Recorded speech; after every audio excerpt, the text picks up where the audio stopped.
Allô, bonsoir. Oui, allô, bonsoir. Alors, votre Allô? nom et vous nous appelez d'où? On vous écoute. Je vous appelle d'Afrique du Sud. Mon nom, c'est Eli. Monsieur Elie, très Euh, bien, on vous écoute. justement, oui, oui, je suis Gabonais, Hmm. justement. J'aimerais savoir, j'aimerais justement discuter sur le fait qu'on dit que Ping est arrivé devant les médias et puis s'est comporté comme étant une personne qui ne respecte pas la loi, en disant qu'il s'est autoproclamé. Moi, je trouve que c'est inadmissible parce que lorsqu'on dit cela, on oublie que le représentant, justement, du candidat Ali Bongo, justement, est arrivé devant les médias et a dit qu'ils sont sur un nouveau septennat. En disant cela, est-ce qu'il n'est pas aussi en train de dire quelque part que justement Ali Bongo aussi a gagné les élections et c'est bien passé bien avant que juste le candidat Ping, justement, on va dire ça comment, se déclare. Et puis lorsqu'il a dit, il a les procès-verbaux avec lui, les procès-verbaux sont rendus de manière publique dans chaque circonscription. Alors s'il ne fait que répéter ce qui a été dit de manière officielle, en quoi est-ce que ce qu'il fait est illégal? Alors, voici ma première préoccupation. La deuxième, c'est celle que l'on dit que Ali est devenu soi-disant un panafricain parce qu'il a posé des problèmes à la France au niveau de Total. Moi, je trouve que c'est inadmissible. Parce que regardez, lorsqu'il pose ses actes, en quoi est-ce que cela profite à la population gabonaise? Parce que je ne comprends plus quel est le véritable sens d'un panafricain. Est-ce que c'est cette personne-là qui tourne justement le dos à l'Occident ou est-ce que c'est cette personne-là qui a ce sentiment de Ubuntu et qui aussi, de manière indirecte, tourne aussi le dos à l'Occident en même temps? Parce que moi, je ne comprends pas. C'est quoi qu'on appelle par panafricain si la personne n'aime pas sa population et puis parce qu'il a posé quelques actes au niveau de la France qui Allô, déplaisent à la monsieur? France, si on veut maintenant d'un Allô? coup, oui, oui, allô? Voilà. Oui, allô? Alors, que ce soit à Jean-Ping, à vous écouter, hein, que ce soit à Jean-Ping ou à Ali, bien que vous ayez un penchant bien sûr pour l'autre, les deux, on peut leur Oui, reprocher tout ce que vous avez dit, c'est-à-dire de s'être autoproclamé, que Ali par la voix de son porte-parole et Jean-Ping lui-même. oui, Alors, ceci étant fait, les deux sont imparfaits et ils ont conduit le pays dans la situation dans laquelle on se trouve aujourd'hui. Qu'est-ce que vous exact. proposez comme solution? C'est la solution qu'on recherche. Alors, la solution que je propose serait que l'on reconnaisse la voix, justement, le vote que les Gabonais ont fait. Parce que nous sommes Gabonais, nous sommes allés aux élections, connaissant bien les défauts, justement, de notre constitution, les défauts des personnes qui sont à notre institution. Nous connaissons bien les défauts de ces gens-là, mais si l'on ne va pas voter, justement, si le candidat Ping ne se serait pas présenté, ce serait faire un peu de la politique de la chaise vide, Est-ce qui que va vous faites justement confiance à mener la Cour constitutionnelle? Est-ce que vous faites confiance à je la ne Cour fais pas constitutionnelle? particulièrement confiance à la Cour constitutionnelle parce que justement, elle a démontré depuis 1900, depuis 90, depuis que le Gabon est une république, depuis qu'elle est arrivée justement à ce pouvoir, je parle bien sûr de la présidente de la Cour constitutionnelle, elle a démontré qu'elle est toujours à la solde du parti au pouvoir. Alors justement, en aucun cas, c'est assez prouvé qu'elle va prendre justement le penchant de Ali Bongo. Donc voilà pourquoi je me dis que Merci en tout ça ne cas. sert à rien. Moi, je vais vous le Merci. dire ça. Ça ne sert à rien même de Merci, faire un monsieur. contentieux. Merci d'avoir participé. Et c'est vrai qu'à notre niveau, on va dire qu'on va jusqu'ici, hein, avant même de boucler le thème, dire qu'on fait, on va rester accroché au verdict, en tout cas au résultat que va proclamer la Cour constitutionnelle. Passion par Fendo. Merci Bachir. Toute cette semaine, je suis resté chez moi. J'ai écouté beaucoup de débats sur Afrique Média. J'aurais pu dire que si ça ne dépendait que de moi, tu aurais pu me laisser parler de Gabon, après je ne parle plus.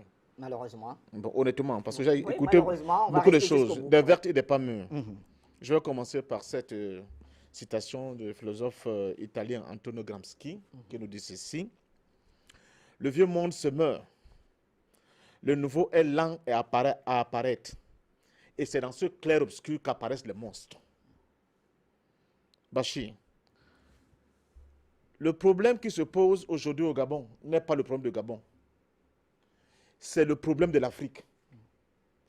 C'est le problème de la crédibilité des institutions qui dirigent les Africains aujourd'hui. Surtout l'Afrique dans le précaré français. Surtout le golfe de Guinée, que j'appelle le cœur des ténèbres. C'est dans cet espace que ce qu'on appelle le développement n'existe pas. C'est dans cet espace que ce qu'on appelle le développement a foutu le camp. C'est dans cet espace que nous considérons quoi? Qu'est-ce que nous voyons dans cet espace? Nous voyons qu'il y a des gens, sous prétexte qu'ils avaient la couverture de l'Occident à un moment donné, ont fait de cet espace des espaces de non-droit et de non-développement. Et aujourd'hui, avec le fait que le monde est en train de changer, les populations ont décidé, eux aussi maintenant, de rentrer dans cette danse-là, pour qu'on puisse écouter et entendre ce qu'elles veulent, ces populations. Et qu'est-ce qu'on assiste de nouveau? On assiste à des espèces de panafricanisme éculé, je pèse mes mots, qui nous disent maintenant que il suffit que quelqu'un qui a été nourri à la mamelle de la violence, de la dictature, du vol, du pillage et de l'extorsion de son pays, et qui a légué ce pouvoir-là à son fils plus tard, ce fils-là, se voyant de plus en plus abandonné par ses maîtres d'hier, crie « Attention, ils veulent me tuer, la France veut me tuer », et qu'il soit directement labellisé panafricain. Bachir, c'est une honte pour nous. Le problème que nous avons, il est complexe. Il n'est plus binaire. Il n'est plus manichéen. Il commande à avoir d'autres types de raisonnements qui sont aussi très complexes. Et il faut que nous puissions les aborder avec toute cette difficulté-là. J'ai écouté tout à l'heure Kam Gatayou qui a commencé à évoquer la question d'ordre culturel. On ne peut pas s'arrêter là. Mais je vais revenir d'abord pour faire quelques précisions. Tout à l'heure, mon ami N'Djamène est venu sur ce plateau. Nous demandons de respecter les institutions. Je rappelle à N'Djamène qu'il est militant d'un parti politique qu'on appelle les SIF. En 1992, dans ce pays qu'on appelle le Cameroun, ce parti politique a eu son président qui a été le candidat de la France de l'opposition majoritaire à l'époque. Nous sommes allés aux élections. Les institutions de ce pays que tout le monde nous commande maintenant de respecter ont décidé que le gagnant de cette élection était M. Paul Biya. La France de l'opposition qui avait présenté M. Frundi pour le nommer président de SIF a refusé le verdict de ces institutions. Nous avons 6 mois de ville morte. Il y a beaucoup de gens qui défient sur ce plateau qui ont fait des piquets de grève avec nous. 6 mois de ville morte pour dire que ces institutions-là avaient menti. Ils n'avaient pas proclamé le droit. Ils n'avaient pas proclamé la vérité des urnes. Il faut le dire, premièrement. Deuxièmement, je vais encore évoquer... Patient Parfendo, mais est-ce qu'entre 90, 92 et aujourd'hui, il n'y a pas une certaine évolution dans les mentalités, une certaine maturité politique, va-t-on dire? Oui, mais c'est justement, je veux faire le lien avec demain. Parce que pour moi, les interventions que j'avais sur ce plateau, ce n'est pas pour le Gabon. C'est peut-être pour le Cameroun en 2018. Parce que qu'est-ce qu'on nous dit? On nous dit, taisez-vous et respectez les institutions. Je cite Montesquieu. Nous sommes dans un débat intellectuel. Montesquieu nous dit ceci. Il n'y a point de plus cruelle tyrannie que celle que l'on exerce à l'ombre des lois et avec la couleur de la justice. Il n'y a point de pire tyrannie que celle que l'on exerce à l'ombre des lois et avec les couleurs de la justice. Qu'est-ce que ça veut dire, Bachir? Quand vous avez dans un pays le président du Sénat, qui est la Djomba du président de la République, le président, je parle, hein, ça dit que tous les Africains me comprennent, ils savent de quoi je parle. La présidente de la Cour constitutionnelle, qui est aussi notre Djomba, du président de la République. Le président de la République, qui a son fils qui est ministre de la Défense. Non, laissez-moi finir. Non. Est-ce que vous avez des preuves de ce que vous êtes en train de dire, patient Parfendo? Mais ils ont des enfants. Il y a des Gabonais aussi sur le plateau qui sont le courage de nier. L'actuelle présidente du Conseil constitutionnel gabonais a 2 enfants avec Bongo Père. Alors, Bongo Père, vous dites... Mais oui. On parle d'Ali Bongo, on parle d'Ali Bongo. C'est de cette dynastie-là qu'il s'agit. À vous écouter, patient Parfendo... Il s'agit de cette dynastie, patient Parfendo, mais il y a des gens encore jeunes, oui, jeunes comme moi et peut-être moins que moi. Quand vous parlez, on a l'impression que vous êtes en train de dire autre chose que ce que je vous ai... je vais venir à votre question, mais je vais d'abord déblayer le terrain pour que tout le monde comprenne les enjeux. C'est très important. Qu'est-ce que je vais expliquer par là? Je vais expliquer par là que tranquillement, on est en train de nous emmener dans une nasse où on nous dit, monsieur, en cas d'élection dans ce pays, dans vos pays, donc on connaît très bien, merci Taïou, quand on voit la nature de nos États, qui n'ont rien de démocratique, qui ne sont en rien, ils n'ont en rien la légitimité du peuple. Les institutions que ces structures étatiques ont mis en place, quand ils vont prendre des décisions, il faudra les respecter. Donc, on veut nous dire quoi? On veut nous dire tout simplement que c'est fini pour vous. C'est fini pour vous. Et ça va donner lieu à quoi? Ça va donner à la création des dynasties au pouvoir. Et c'est ce que les Africains vous disent qu'ils ne veulent plus accepter. C'est ce que les Gabonais vous disent aujourd'hui qu'ils ne sont plus d'accord avec ça.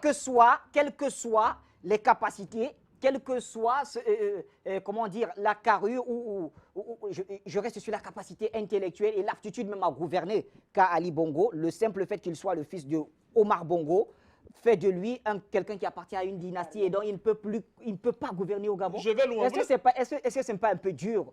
C'est simpliste, vous le me dire. Je vais sur le cas Ali Bongo lui-même, puisque j'ai préparé des petits trucs là sur lui. Le panafricaniste nouveau. Sur la question de franc CFA, ce n'est pas 2011, c'est récent. L'interview qui a été passée par un groupe de télé. Monsieur Ali Bongo nous dit ceci. Ceux qui parlent du franc CFA ne comprennent rien dans cette affaire-là. C'est un saut dans l'inconnu. Il nous faut encore ce franc CFA. Sur la question de la mort de Kadhafi, c'est en 2016, pendant l'élection gabonaise. Kadhafi était un criminel dictateur qui massacrait son peuple. Il fallait l'éliminer. C'est 2016. Ce n'est pas 2011. Sur la question de Laurent Gbagbo, qui a été enlevé du pouvoir, Ali Bongo nous dit ceci. Gbagbo est une honte pour l'Afrique. Il n'a pas voulu accepter les résultats des élections. Il n'y aura pas de recomptage pour lui. Il faut qu'il cède le pouvoir à Ouattara. C'est ce type-là que vous me demandez de dire qu'il a changé, il est devenu quoi? Non. On ne change pas le trône de Moabi qui est tordu. On ne peut pas le changer. Donc, ne nous faites pas, ne nous vendez pas de vent. Vous êtes en train de nous vendre du vent. L'Afrique a besoin d'une nouvelle dynamique. L'Afrique a besoin d'une nouvelle refondation. L'Afrique a besoin de nouveaux personnels. Et donc, pour le Gabon, cette dynamique, cette refondation, c'est Jean-Ping? Non. D'accord. J'ai dit, écoutez-moi, j'ai dit, non, il faut qu'on soit sérieux. Nous sommes très sérieux. Dès le début de ce débat ici, mon point de vue est le suivant. Que ce soit Jean-Ping, que ce soit M. Ali Bongo, tous deux ont été nourris à la mamelle de la France-Afrique. Ça veut dire que quand on parle de la dynastie Bongo, il faut inclure Jean-Ping? Mais bien sûr. Mais maintenant, comme nous sommes dans un jeu, laissez-moi aller jusqu'au bout de ma pensée. Comme nous sommes dans un jeu, parce que l'élection c'est aussi un jeu, la démocratie c'est aussi un jeu, il y a un acteur qui est le seul juge arbitre de ce jeu-là. C'est lui qui détient la légitimité dans cet espace-là. Cet acteur s'appelle le peuple. C'est pour cela que il faut absolument que si nous voulons trouver une solution crédible à cette crise-là, qu'on respecte le point de vue du peuple. Et pour cela, monsieur, quand le peuple n'a pas confiance dans ces institutions, c'est tout à fait légitime qu'elle puisse imposer son point de vue. D'accord, d'accord.